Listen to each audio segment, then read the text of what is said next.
দেখেন আজকে আমাদের আলোচনার প্রতিপাদ্য বিষয় হচ্ছে জেনারেল ম্যাথের complete solution of general math. এর জন্য যে আমরা টার্গেট চাকরিগুলো মানে আমরা আসলে সব চাকরিগুলো মানে শেষ করছি, আর পরীক্ষার জন্য আমরা কিছু টার্গেট চাকরি সিলেক্ট করছি। হ্যাঁ, আমাদের টার্গেট চাকরিগুলো আসলে সিলেক্ট ফাংশন, ডিসজান্টিভ রাশি, সূচক লগারিদম, ত্রিকোণমিতিক আর পরিসংখ্যান। ওকে, তো তারপরে সেট ফাংশন ও ডিসজান্টিভ রাশির আমরা আলোচনা শেষ করে দিয়েছি। এখন যে ব্যাপারটা নিয়ে আমরা আলোচনা শুরু করবো সেটা হচ্ছে সূচক ও লগারিদম। হ্যাঁ, সূচক ও লগারিদম, আচ্ছা, এক্সপোনেন্ট এন্ড লগারিদম। ইংলিশে কি বলা হয়? Exponent and logarithm. ওকে, আচ্ছা, তারপর আছে তো এটা হচ্ছে আমাদের জেনারেল ম্যাথের চতুর্থ অধ্যায়, তাই না? অর্থাৎ ফোর্থ চ্যাপ্টার। তো তারপরে প্রথমে এই অধ্যায়টার নাম দেখে আমরা বুঝতে পারতেছি সূচক ও লগারিদম। তার মধ্যে এই অধ্যায়টার নামে এই অধ্যায়টার মধ্যে কয়টা পার্ট আছে? দুইটা পার্ট আছে। একটা হচ্ছে সূচক পার্ট আর একটা হচ্ছে লগারিদম পার্ট, তাই না? আচ্ছা, তো প্রথমে মনে করেন যে প্রথম যে পার্টটা সূচকের যে পার্টটা, সেই পার্টটা নিয়ে যদি আমরা কাজ করি, তারপর সূচক বলতে আসলে কি বোঝায় প্রথমে এটা দেখি। সেটা হচ্ছে প্রথমে এখানে মনে করুন লিখলাম x, এখানে লিখলাম x স্কয়ার, এখানে লিখলাম x কিউব। তো তারপরে এখানে x এর পাওয়ার কত? কিছু আছে? নাই। আমরা এখানে পাওয়ার কত হয়? 1 হয়। এখানে x এর পাওয়ার কত? 2। এখানে x এর পাওয়ার কত? 3। এই যে পাওয়ার গুলো দেখতেছেন না, এগুলোকে আসলে বলা হয় সূচক। কার সূচক? x এর সূচক। তো এক কথায় এর আগে যখন আমরা পড়ছিলাম, আমরা যখন আমাদের মাস্টার ক্লাসগুলো চলতেছিল, ঠিক আছে, সেই ক্লাসগুলোতে আমরা কি বলেছিলাম, আমরা যখন বেসিক আলোচনাগুলো করছিলাম, সেই আলোচনাগুলোতে আমরা এটা বলছিলাম যে আসলে যার মাথার উপর যে রিলেশন থাকে তার শক্তি বেশি, তার সূচকের মান বেশি। আচ্ছা, দেখেন এই সূচকের প্রবলেমগুলো সলভ করার জন্য আমাদের আসলে কিছু সূত্র বা কিছু নিয়ম ছিল, সেই নিয়মগুলো আমাদের খুব ভালোভাবে মনে রাখতে হয়েছে। আচ্ছা, এবং সেই সূত্রগুলো আসলে আমরা জানি, সূত্রগুলো কিভাবে আসছে সেটাও আমরা শিখছি, তাই নাকি? আচ্ছা, আমরা কি আসলে আমরা সূত্রগুলো আগে যাই যেভাবে বুঝলাম কিনা, কিন্তু আমরা যখন আমাদের মাস্টার ক্লাসগুলো করছি তারপর থেকে আমি কি দেখছি, সূত্রগুলো আমরা আসলে কি আর কষ্ট করে বা গাঁথার মতো মুখস্থ করার কোনো প্রয়োজন নাই। আমরা কি করি, সূত্রগুলো জাস্ট আমরা দেখলে বুঝতে পারি, সূত্রগুলো আমাদের মনে এমনিতেই চলে আসে। কারণ কি, এটা কিভাবে আসছে এটা আলোচনা আমরা জেনে গেছি, তাই নাকি? আচ্ছা, তো তারপরে এর জন্য যে বেসিক যে ব্যাপারগুলো আছে সেগুলো আমি একটু আলোচনা করি। মনে করেন এখানে দিলাম x, ওকে, এখানে মনে করেন যে x to the power n দিলাম। ওকে, এই যে x আছে না, এইটাকে আসলে কি বলা হয় জানেন? বেস বা ভিত্তি বলা হয়। কি বলা হয়? ভিত্তি। আর এই নিয়মটা দেখেছেন, এটাকে বলা হয় পাওয়ার বা সূচক, ঠিক আছে? এটাকে কি বলা হয়? সূচক। বুঝছেন?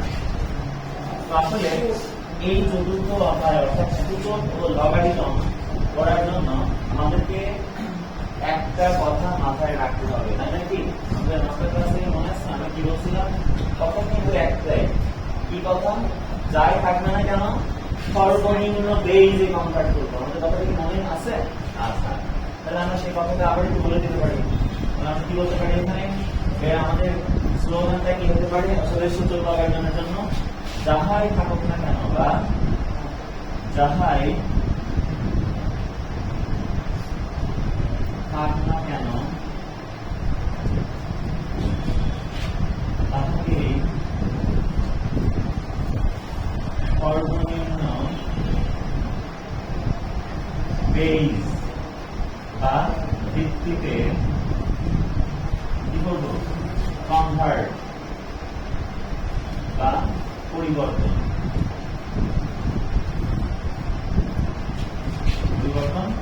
কি করতে হবে। ক্লিয়ার? শুধু এই কথাগুলো যদি আমরা মাথায় রাখি তাহলে এই অধ্যায়ের মেজরিটি পার্সেন্ট প্রবলেম আমাদের মনে করেন সলভ করা হয়ে গেছে।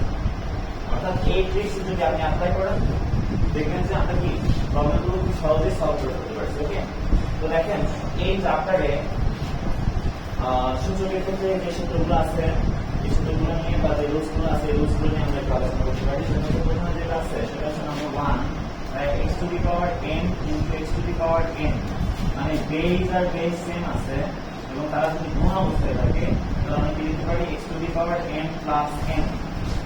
নাম্বার 2, এটা হচ্ছে x to the power n is divided x to the power n, তাহলে এখানে বেস আর বেস সেম আছে অর্থাৎ x সেম আছে, পাওয়ার তো কি আছে ভিন্ন আছে, দ্যাটস নট প্রবলেম। কি অবস্থা আছে? ভাগ অবস্থা আছে, তাহলে আমাদের পাওয়ার গুলো কি হবে? বিয়োগ হয়ে যাবে, x to the power n minus n। ভাগ করছেন? আচ্ছা, এবারে কি করেন?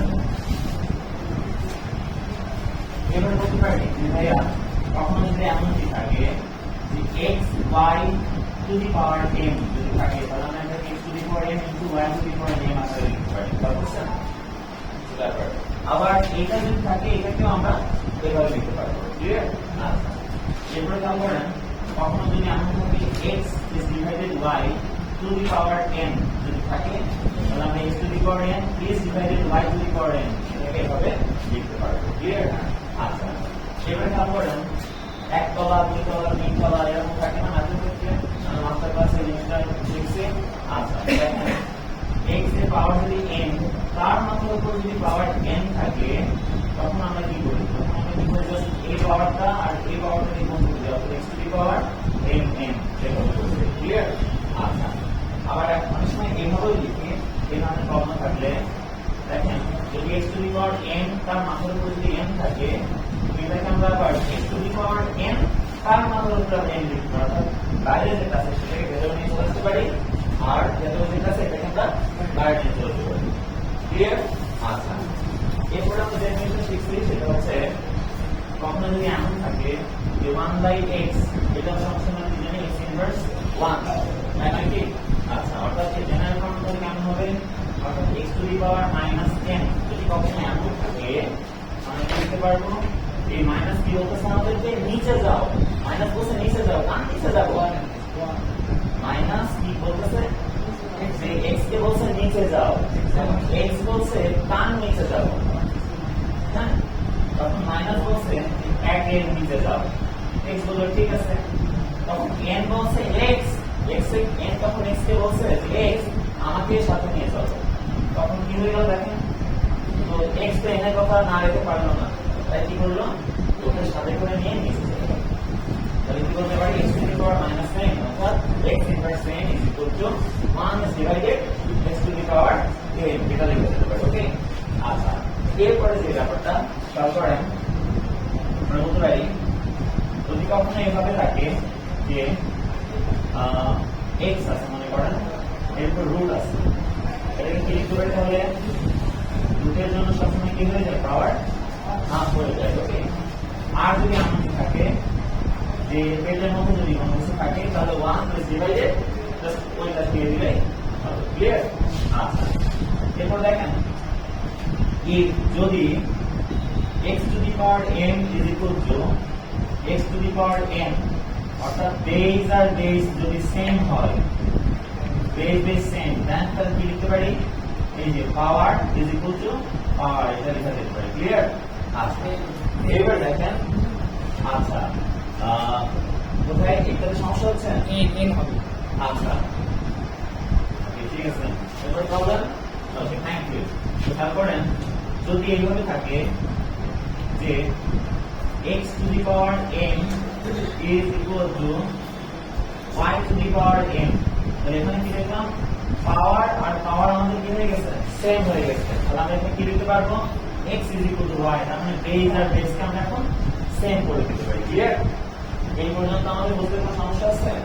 থাকার কথা না, কারণ আমরা আসলে মাস্টার ক্লাসে সব শেষ করে বসে গেলাম। আচ্ছা, এবারে খেয়াল করেন যে মোটামুটি এখানে যে সূত্রগুলো আমরা করছি বা যে রুলসগুলো নিয়ে আমরা কথা বললাম, আসলে আমাদের এর ভেতর থেকে আসলে আমাদের প্রবলেমগুলো দেওয়া থাকবে। তো আরেকটা জিনিস ট্র্যাক করতে হবে, যেটা হচ্ছে মনে করেন যেভাবে বললাম যে পৃথিবী, এটা কি পৃথিবীর মাথার উপর যদি 1 থাকে তাহলে সেটা কেমন হবে? তখন হয়ে যাবে হচ্ছে 1 পৃথিবী, ওকে? এবার তারপরে পৃথিবীর মাথার উপর যদি 2 থাকে তাহলে কেমন হবে? তাহলে 2 পৃথিবী, মানে ওয়ার্ল্ড ইনটু ওয়ার্ল্ড, তাই নাকি? আচ্ছা, এখন কথা হচ্ছে যে ভাইয়া এগুলো কিছু নাই, পৃথিবীর মাথার উপরে যদি শূন্য বসাই দিয়ে আসে তাহলে পৃথিবী কি হয়ে যায় জানেন? হ্যাঁ, 1 হয়ে যাবে। তার মানে আপনার মাথার উপরে যদি শূন্য বসানো হয় তাহলে আপনি কি হয়ে যাবেন? আপনার মাথার উপর শূন্য বসালে আপনি 1 হয়ে যাবেন। তার মানে এখন আপনারা চেষ্টা করেন না যে পৃথিবীকে মাথার উপরে গিয়ে 0 বসাই দিয়ে পৃথিবীকে 1 বানাই।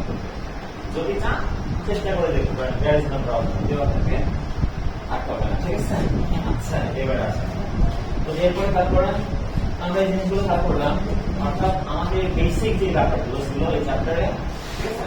অর্থাৎ এই ব্যাপারগুলো বা এই যে রুলসগুলো দেখছেন এর মধ্যে থেকে আসলে আমাদের ম্যাথমেটিক্যাল প্রবলেমগুলো সলভ করতে হবে। অর্থাৎ আমাদের এখানে একটাই কথা কিন্তু একটাই, সেই কথাটা কি? এটা হচ্ছে যাহাই থাক না কেন বা যাহাই থাকুক না কি জন্য তাহাকে কি করবো? সর্বনিম্ন বেইজে কনভার্ট করবো। সর্বনিম্ন বেইজে যদি আমরা নিয়ে চলে যাই আলটিমেটলি আমাদের আনসারের খুব কাছাকাছি আমরা পৌঁছায় যাবো। তারপরে একটুখানি ক্যালকুলেশন থাকবে, সেই ক্যালকুলেশনটা করলে আমরা আমাদের ম্যাথমেটিক আনসার পেয়ে যাবো। ক্লিয়ার? আচ্ছা, তো এবারে দেখেন এখন বলতে পারেন যেটা, তাহলে এই চ্যাপ্টার থেকে আসলে আমরা যেহেতু আমরা আমাদের এই কমপ্লিট যে ক্লাসগুলো নিচ্ছি, আমরা এই কমপ্লিট ক্লাসগুলোতে আসলে আমাদের যে সামনে এক্সাম, এসএসসি এক্সামিনেশন 2022, এখানে আসলে দুইটা পার্ট থাকবে। সেটা হচ্ছে একটা হচ্ছে রিটেন বা এমসিকিউ, সিরিজের জন্য একটা পার্ট, একটা হচ্ছে এমসিকিউ বা মাল্টিপল চয়েস কোশ্চেনের জন্য একটা পার্ট থাকবে। তাহলে কি? আচ্ছা, তো দেখেন রিটেন যে পার্ট আছে এই পার্টের জন্য আসলে আমাদেরকে যেভাবে আনসার করতে হবে বা আমাদের যে প্রবলেমগুলো থাকবে সেই প্রবলেমগুলো সলভ করার জন্য আমাদেরকে যে ওয়েটা অ্যাপ্লাই করবো, এমসিকিউ এর জন্য কিন্তু আমাদের ঠিক সেম ওয়ে অ্যাপ্লাই করতে হবে। বা এক কথায় এমসিকিউ এর জন্য কিন্তু আপনাকে একইভাবে অঙ্কটা করতে হবে বা ম্যাথটা প্রবলেম সলভ করতে হবে, কিন্তু আসলে আমাদের সময়টা কি আছে এখানে? শর্ট আছে। অর্থাৎ এই ক্লাসে আমাদেরকে করতে হবে খুব কম সময়ের মধ্যে, অর্থাৎ 60 সেকেন্ড সময় থাকবে বা সর্বনিম্ন বা সর্বোচ্চ যাই বলেন না কি জন্য ম্যাক্সিমাম আর মিনিমাম টাইম কি জাস্ট 1 মিনিট থাকবে। অর্থাৎ পার এমসিকিউ এর জন্য কি 1 মিনিট থাকবে, অর্থাৎ 60 সেকেন্ডের মধ্যে আমাদের এটা সলভ করতে হবে। এই জন্য আমরা মাস্টার ক্লাসে যে ট্রিক্সগুলো দেখছি বা যে ট্রিক্সগুলো আপনাদের শেখানো হয়েছে এই ট্রিক্সগুলো আপনি অ্যাপ্লাই করবেন, আশা করছি যে পারবেন। ওকে, আচ্ছা, এবার যদি বলেন যে ভাই এই চ্যাপ্টার থেকে আসলে কি ধরনের প্রবলেম আসার সম্ভাবনা থাকতে পারে? আচ্ছা, তো সূচক থেকে আসলে মানে এটা যেহেতু চ্যাপ্টার চতুর্থ অধ্যায়, অর্থাৎ সূচক লগারিদম, যদি এই চতুর্থ অধ্যায় থেকে অ্যাকসেপ্ট কোশ্চেন হয় তার মানে এমন কি হতে পারে যে শুধুমাত্র সূচক থেকে অ্যাকসেপ্ট হয়ে যেতে পারে, আবার এমনটি হতে পারে যে লগারিদম থেকে অ্যাকসেপ্ট হয়ে যেতে পারে, আবার এমন হতে পারে যে সূচক লগারিদম অর্থাৎ 4.1 এবং 4.2 এর কম্বিনেশন বা দুইটার কম্বাইন করে একটা সেট হতে পারে। আর এর একটা পার্ট 4.3 যেটা আছে এটাতে আমরা বেশ কিছু জিনিস আমাদের আলোচনা করা আছে। এখানে জাস্ট এমসিকিউর জন্য আসলে এটা বেশ ইম্পর্টেন্ট, ঠিক আছে? মূলত আসলে এই চতুর্থ অধ্যায় থেকে যদি মানে চতুর্থ অধ্যায় যে তিনটে পার্ট আছে 4.1, 4.2 আর 4.3, ঠিক আছে? অর্থাৎ 4.1 কি আছে? সূচক। 4.2 কি আছে? লগারিদম, তাই না? আর 4.3 কি আছে আমাদের? এটা হচ্ছে 4.3 আছে হচ্ছে আমাদের সংখ্যার বৈজ্ঞানিক বা আদর্শ রূপ। হ্যাঁ, এই হচ্ছে এই ব্যাপারটা নিয়ে আলোচনা করা আছে। তো খেয়াল করেন মূলত সৃজনশীলের জন্য 4.1 আর 4.2টা বেশি ইম্পর্টেন্ট, কিন্তু এমসিকিউ এর জন্য আবার 4.3টা বেশি ইম্পর্টেন্ট। তার মানে এই নয় যে 4.1 আর 4.2 থেকে আমাদের কোনো এমসিকিউ বা অন্য কোনো কিছু আসবে না। আমাদের সবগুলোকে ভালোভাবে রাখতে হবে, কিন্তু সৃজনশীলের জন্য আসলে মেইন ফোকাসটা রাখতে হবে 4.1, 4.2 অর্থাৎ সূচক এবং লগারিদমের। আর এমসিকিউ এর জন্য 4.3টাকে আরো বেশি ভালো করে খেয়াল করতে হবে, সাথে সাথে সূচক এবং যে লগারিদম এটাকেও আমাদেরকে কি ভালো করে দেখতে হবে, কনসিডার করতে হবে, ঠিক আছে? আদারওয়াইজ কি আমাদের এখান থেকে মার্কস মানে হারিয়ে যাওয়ার চান্স থাকবে, কিন্তু আমরা সেটা বলে দিব না। আমরা তো সবগুলো বলছি মাস্টার ক্লাসে আসলে আমরা সবগুলো শেষ করে ফেলছি, জাস্ট এখন কি করতেছি আমরা জাস্ট একটা কমপ্লিট ক্লাস নিচ্ছি ফর এক্সামিনেশন। ওকে, আচ্ছা, এসএসসি এক্সামিনেশন 2022। তারপরে বেশ ব্যাপার। এখন দেখেন এই সংশ্লিষ্ট কিছু প্রবলেম যদি আমি দেখাই দিই কি ধরনের প্রবলেম আসতে পারে এটা যদি একটু বলে দেই। মোটামুটি যে শিটটা দেওয়া হয়েছে এই শিটের মধ্যে যা যা আছে বা যে টাইপস গুলো আছে এই টাইপস গুলো যদি আপনাদের ভালোভাবে করা থাকে বা এই টাইপস গুলোতে যদি কোনো প্রবলেম না থাকে তাহলে কি আশা করতেছি যে যে প্রবলেমে আসুক না কেন এখানে আমরা সেটাতে ভালো করতে পারবো। ক্লিয়ার? আচ্ছা, মানে এই চ্যাপ্টারটা শেষ করার পরে আমাদের কি প্রবলেম সলভ করা হয়েছে, আমরা প্রবলেম সলভ করে করেছি, তারপর কি আমরা এখন প্রবলেম হয় নাই। তো আপনারা আবার শীটটা ভালো করে পড়বেন এবং শুধু ভালো করে পড়বেন মানে কি এমন ভাবে না যে আসলে যোগু আসবে, জাস্ট ওইখানে যে যে টাইপস আছে ওই টাইপস গুলোর দেখতে হবে। হ্যাঁ, অর্থাৎ সংখ্যা চেঞ্জ করে দিতে পারে, ওই টাইপসেরই অন্য কোনো একটা প্রবলেম এনে দিতে পারে। ঠিক আছে? হুবহু কখনোই তো আসবে না, তাই না? তা না হলে তো সৃজনশীল হয় না। আমার কথা বুঝতে পারছেন? ওকে, তো তারপরে সূচকের ক্ষেত্রে অ্যাজ ইউজুয়ালি যা যা আছে এগুলো সেরকম বলার কিছু নেই, যা যা আছে এগুলো আসলে আপনারা করতে পারবেন। ঠিক আছে?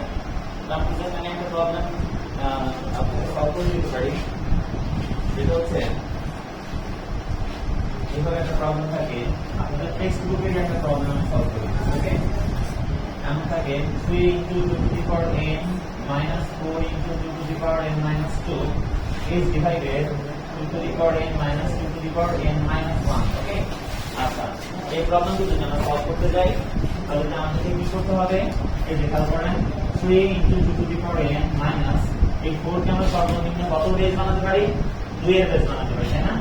2 squared into 2 to the power n minus 2. Okay, is divided 2 to the power n minus 2 to the power n minus 1. Okay, আচ্ছা, এরপর আমরা কি করতে পারি? 3 into 2 to the power n minus 2 to the power, দেখেন এখানে বেস আর base same এবং গুণ অবস্থা আছে, সো পাওয়ার কি হয়ে যাবে? যোগ হয়ে যাবে। কি বলতো? 2 plus n minus 2, 2 2 কাটাকাটি হয়ে যাবে, তাহলে নিচে কি থাকবে? নিচে হচ্ছে 2 to the power n minus 2 to the power n minus 1। এখন আমরা কি করতে পারি? 3 into 2 to the power n minus এখানে করে কি থাকবে? শুধু 2 to the power n থাকবে। 2 to the power n কে আমরা আসলে এভাবে রাখবো, এখানে is divided 2 to the power n minus এখানে যেটা আছে এটাকে আমরা এখন ভেঙে ফেলবো। কিভাবে ভাঙবো? এই যে 2 to the power n minus 1 এখানে হচ্ছে 2 to the power n into 2 to the power minus 1। ওকে, আচ্ছা, তাহলে কি করতে পারি? 2 to the power n into 2 to the power minus 1। আচ্ছা, এবার যদি এখান থেকে আমরা কমন করি 2 to the power n common করলাম, 3 minus 1 is divided 2 to the power n common করলে 1 minus 2 inverse 1, 2 to the power n 2 to the power n কাটাকাটি হয়ে যাবে। তারপর স্যার আচ্ছা, যদি কাটাকাটি হয়ে যায় তাহলে তারপরে আমরা কি করতে পারি? এগুলো তো বুঝতে পারছেন? আচ্ছা, তারপরে লাইনটা দেখেন,